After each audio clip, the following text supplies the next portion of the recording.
دووەم ڕۆژی جەژنی قوربانە، ڕۆژی دەربڕینی خۆشی و گەردەن ئازایی و بەسەرکردنەوەی خۆشەویستانە، بەڵام بۆ شۆفێرانی تەکسی ڕۆژێکی جیاوازە.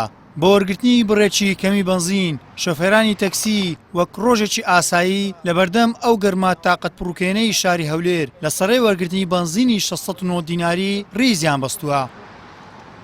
ئەدی ئەو ڕۆ جێژنێ خەڵک دری لۆ خۆشە، ئەدی خەڵک لۆ شتی کڕیا، ئەدی خەڵک جێژنە لە بۆ چێ لە بۆی وێ بێ لە سڕی بنزین ڕاوەستی ئەوان خۆیان دێن لە سڕی بنزین ڕاوەستن، ئەوان ئەو شتیان دەوێتن، ئەو ڕۆژیان دەوێت خەڵک ناومارمداری خۆی نەبیتن، خەڵک لە سڕێبی ئەدی ئەوانە خەڵک بەچ بخافرێنن، خەڵک بەچ بخافرێنن خافرانی خەڵکە ئەگەر لۆ هەیە تا 12 بنزین تەوزەکەی لۆ شکێنی کاکە، ئەگەر تەوزەکەن بەم عەدەلی سڕەش نابیتن، بەس ئەوانە داهێ خەڵک لە سڕێ بیتن بیر لە هیچ شتێک نەکاتەوە. بنزین کە باش نییە کاکە ئێستا بڕۆ بە 800ەکەی تەکەی حالم دادیتی ناڕوە، هەر ناڕوە بەخوای ئەم بە 1500 شتێکی لێ ناڕوە باوەڕ بکە. نازم سەبەبەکەی چی ئێستا دەرێن 800 بەس وەڵاوە بنزین نییە. جارێ سێسا بنزیخان لەو ڕێزەی لەو سەرەوەی هەر بە بەلاژ بێم تێ ناکەم بەڕاست پێ برێن. هەر بنزین نییە، بنزینەکەیان زۆر خراپ.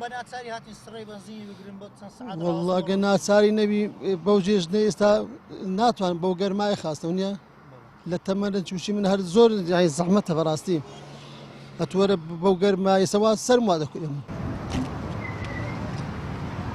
سەرباری دابینکردنی بنزینی 800 دیناری لەلایەن حکوومەتەوە، بەڵام شۆفێران و خۆیان دەڵێن بەهۆی خراپی کوالەتی ئەو بنزینە 800 دیناریە و نزمی کوالێت و گرانی نرخی بنزینە بازرگانیەکان ناچارین کاتێکی زۆر لە وەرگرتنی بنزینە 609 دیناریەکە بەسەر ببەین. لەبە بنزینی هاتینە ئەوڕۆ سڕەمانە، ئەگەر ئەو ڕۆنێ بنزینی تێنەکەین سبەنە سڕەیمە نییە تاکو جۆتە. ئەو ڕۆژ بە ناچاری کە هاتینە بنزین تێ بکەین. ڕۆژی جێژنەیە باشترینەوەیە کە سەردانی خزمەکان بکەیت و سەردانی دۆست و برادەران بکەیت، بەس بە ناچارین کە بین بنزین تێکەین، ئەگەر نا بنزینەکە لە شوێنیت کە زۆر گرانترە ناتانین تێکەین. هەر دەبی بێت چ بکەین بەری ئۆڵا کەسبی پێی خۆش نەبی نامارمدار بەو گەرمایە 609 تا کوالەتەکەی زۆر لە سوپەر و معسەن باشترە هاوە پێت بریم لێ نادە بە هیچ شێوەیەکی لێ نادە لە ئەوەی دی لەسەر زادێ بەلاش دەنێ نوێرە تێکەی 800ەکەش ئەوەی دیشە باش نییە ئەوی توجاریەکە هیچی باش نییە بەخوای.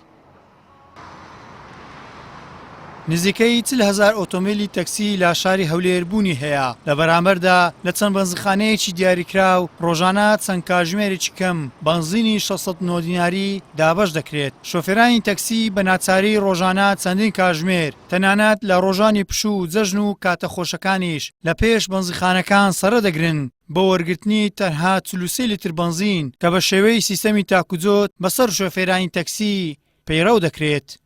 گەیلان سابیر، کەناڵی ئاسمانی پەیام، هەولێر.